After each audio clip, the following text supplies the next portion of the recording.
I'm thrilled to be here this morning, and it's great to be back at NAF and to hear about this announcement, and I do think this is groundbreaking and, as the folks said, just simply a start. And where this can go going forward, I think is extraordinarily important.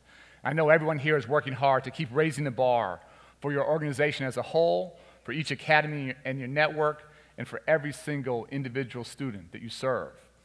When I was here 2 years ago, you launched a new student certification assessment system, created in partnership with educators and industry leaders.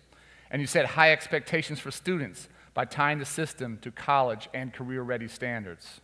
Students earn a NAF credential by proving what they actually know and what they're able to do, by successfully completing end-of-course and project assessments for their career-themed courses and getting supervisor approval on their internship assessments. Today, you're taking another very important step forward with the NAF Track Certified Hiring Partnership. And let's please give another round of applause to HP, to Verizon, to all of our corporate partners stepping up today.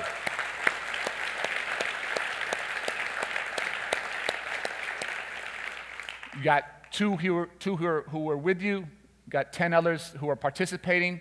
Think about the next 10, the next 50, the next 100, the next 300 companies coming to the table because they believe in you, they believe in our students, they believe in the quality of this program. Where this can go over the next 5, 10 years, I think is absolutely extraordinary. Collectively, your partnership and commitment will help to address one of the nation's most pressing problems, and everyone here knows exactly what's at stake. For me, it's just unacceptable, it's inexcusable that in a tough economy, there are right now 2 million high-demand, high-skill, high-wage jobs that are going unfilled in this country because employers can't find enough qualified workers. And I can't tell you how many CEOs I meet with and President Obama meets with who say we're trying to hire right now and we can't find the employees with the skills we need to bring in. In tough economics times like this, our young people, our families, and our entire nation all deserve better. And we have to help each other to get to a better spot. That's exactly what NAF is doing. This is not just a jobs issue, it's a skills crisis. We have a skills gap in this country, and we have to close that gap. And I'm convinced we will either attract and keep high-wage, high-skilled jobs here in the United States, or they'll simply migrate to other countries who take this work more seriously. We simply cannot allow that to happen. The only solution is to ensure that every student graduates from high school truly prepared for both college and careers and goes on to gain some form of post-secondary education or credential. Addressing this challenge is something no single organization or group can begin to do by themselves. It's our shared responsibility at the national and state and local levels and across the education and workforce sectors. No more pointing fingers, no laying blame, no retreat back to our separate silos. Let's just roll up our sleeves and work to solve problems and solve them together.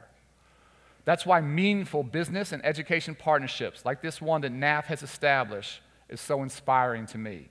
Together, you are absolutely creating better prospects for students and a stronger workforce for our entire nation. And I want to thank everyone here today. Academy students, please give a big round to all of our students and all the graduates.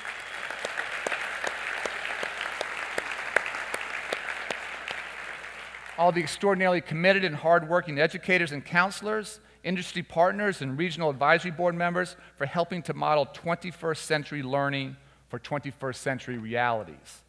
These new realities, both the very real challenges and the unprecedented opportunities, have huge implications for both teaching and learning in this country. In today's connected, fast-paced, technology-rich world, success isn't just about what you know. It's about what you can do with what you know, and whether you're able to keep learning, keep growing, keep adapting over the course not of a couple years, but over the rest of your life. It's about being able to work in diverse teams, to communicate, to analyze complex problems and solve them in creative ways. It's about leadership and entrepreneurship and preparing for jobs that literally don't even exist today. In the past, as the award-winning columnist Tom Friedman points out, when Americans graduated from high school or college, we set out to find a job, and we might hold that same job for all of our lives. But as everyone here knows so well, those days are gone, and frankly, they're never coming back. In fact, Friedman advises students, and I quote, "You may no longer think of yourself as having a job, think of yourself as an income entrepreneur." Kids in this generation and future ones, like my 12-year-old daughter and my 10-year-old son, and all the students here and the students you work with back home, they'll have multiple jobs and probably multiple careers.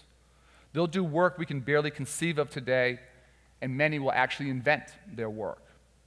And I know that JD is a strong, strong believer in systemic change, and so am I. And to quote Tom Friedman again, he says, if you want to make big change, you need a system. A system allows ordinary people to do extraordinary things.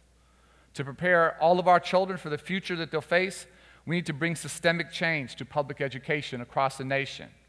Tough work, but why am I so hopeful? Why am I absolutely convinced that we can do this? Simply because when I look around this room, all of you are doing that hard work every single day. I see people working so hard to change our public education system so that our students, our teachers, our employers, and our communities can advance achievement for every single child. We know that giving every student equal access to a great education remains, for me, the civil rights issue of our generation. And this fall, we'll reach a watershed moment. Our department projects that for the first time in our nation's history, our public schools will enroll a majority-minority student body. Take a moment and think about what that means for our schools and for our nation.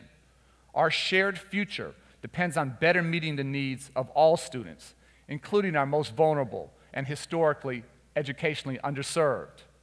And we know, as the MDRC study made clear, that the academy model can offer real benefits for the students and communities who need the most support. Take just one quick example. This year's Distinguished Academy winners, Scotlandville Magnet High School's Academy of Engineering in East Baton Rouge, Louisiana. This school's courageous partners are making an impact by offering open enrollment for a student body that's 100% minority, 50% low income, and achieving nearly 100% graduation rate.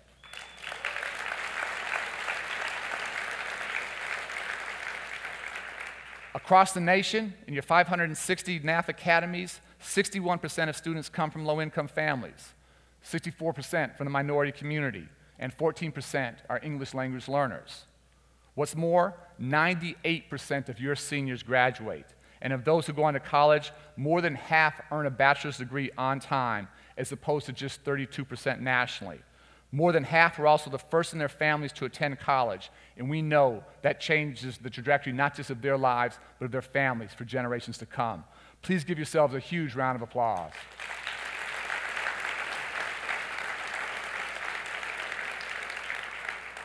Academy graduates typically earn more right away, and they might be earning more thanks to those announcements we heard earlier. They earn more right away than their non-academy peers, up to 11% more per year. And the number is even higher, 17% more for the young men that you serve. And at a time when President Obama has challenged all of us to provide real opportunities to our young men of color, NAF is leading by example. You're testing out strategies to learn what works best for urban and suburban and rural communities. Your academies focus on developing the non-cognitive skills, skills like grit and resilience and tenacity, that are so critical to helping our young people not just succeed academically, but to succeed in life. And you're exploring models like dual enrollment that I love, that hold great promise in helping students graduate from high school with significant college credit and some with an associate's degree, 2 years of college paid for free. I was so excited to hear about another of this year's distinguished academies, City Polytechnic High School Academy of Engineering, Architecture, and Technology from Brooklyn. Is the City Poly team here today? Give them a round of applause, please.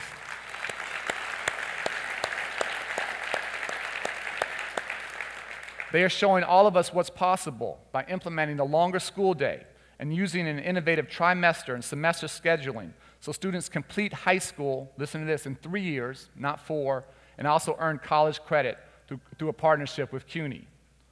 President Obama has asked us all to preserve this nation's great traditions of leadership in STEM innovation. Here, too, NAF is meeting the need with creativity and leadership.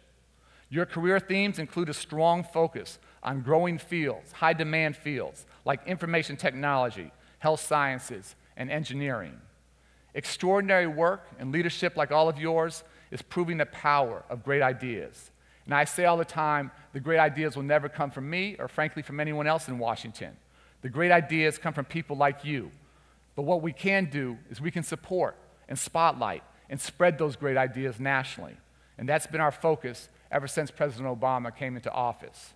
Nationally, we're seeing the positive impact of the collective hard work and commitment of teachers and partners and families, and very importantly, students themselves. This year, we were thrilled to see the nation's high school graduation rate climb to 80%, the highest in U.S. history.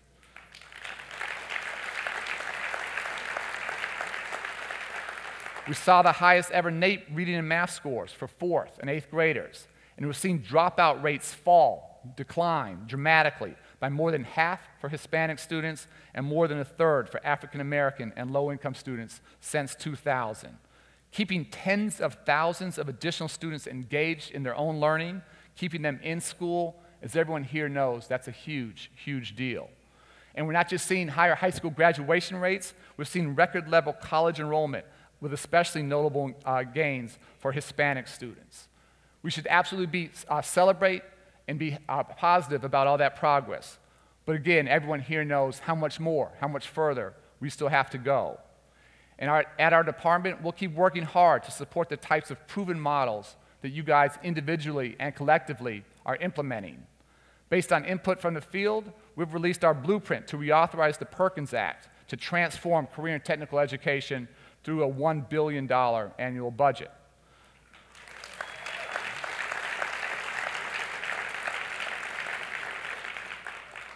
The goal of this proposal will be to ramp up the number of high-quality CTE programs nationwide, providing more youth and adults with seamless pathways to post-secondary education and careers, enabling more high school students to earn college credit while still in high school, and producing more graduates with post-secondary degrees and industry-recognized credentials. Our 2015 budget request includes an additional $150 million for high school redesign models, focused on helping students graduate from high school with college credit and career-related skills or credentials, gained through high-quality, project-based learning, real-world challenges, and meaningful internships. The President has also used his executive authority to provide over $100 million for Youth Career Connect grants. Those 24 funded partnerships will implement and expand the same types of proven strategies that your academies employ. And he's proposed an additional $110 million for competitive STEM Innovation Network grants to enable educators, employers, and community partnerships to increase the number of students who are ready to excel in the high demand, the high skill, the high wage STEM fields. And I especially want to thank all of you for making it your mission to graduate 100,000 college and career-ready students by 2020. That's a big, big deal. Together, we can and we must meet the North Star goal that President Obama set for all of us, to again have the highest percentage of college graduates in the world and the world's most competitive workforce. I'm convinced that educational success and economic empowerment, those two goals are inextricably linked. And I want to challenge all of you to make your partnerships with post-secondary education even more effective. Please help to create even stronger and more seamless transitions for students and build on the impressive level of employer engagement that you're showing here today. Our department will always be proud to partner with all of you. In fact, let me just quickly introduce and acknowledge Johan Uven, who's our Acting Assistant Secretary for Career, Technical, and Adult Education, who's here today. Johan, where are you? Johan's very tall. You should be able to see him here. I have so much confidence in Johan and his team. They're helping to lead us exactly where we need to go. And I would ask all of you to challenge me and challenge Johan to be the best partners possible for the hard work that you're doing back home every single day. Let's keep exchanging ideas and holding each other mutually accountable. Let's focus even more intently on doing what works best and has the greatest impact for transforming the life chances of the students that you serve. And finally, I look forward to visiting the NAF Academy once the school year starts back up. It could be here in DC, in Maryland, or anywhere in the country. I don't learn much sitting behind my desk here in Washington. The way I learn is getting out to hundreds and hundreds of schools across the country and seeing the hard work that you're doing. I'll stop there. Look forward to your questions with JD. But But again, just personally, I want to thank you for transforming the opportunities that our students have. People talk about poverty as destiny. I absolutely reject that. Giving our children strong academic experiences, giving them work-based experiences, giving them the tools to be successful, we transform that, not just their lives, but again, the lives of their families for generations to come. Thank you for the difference that you're making every single day, and congratulations.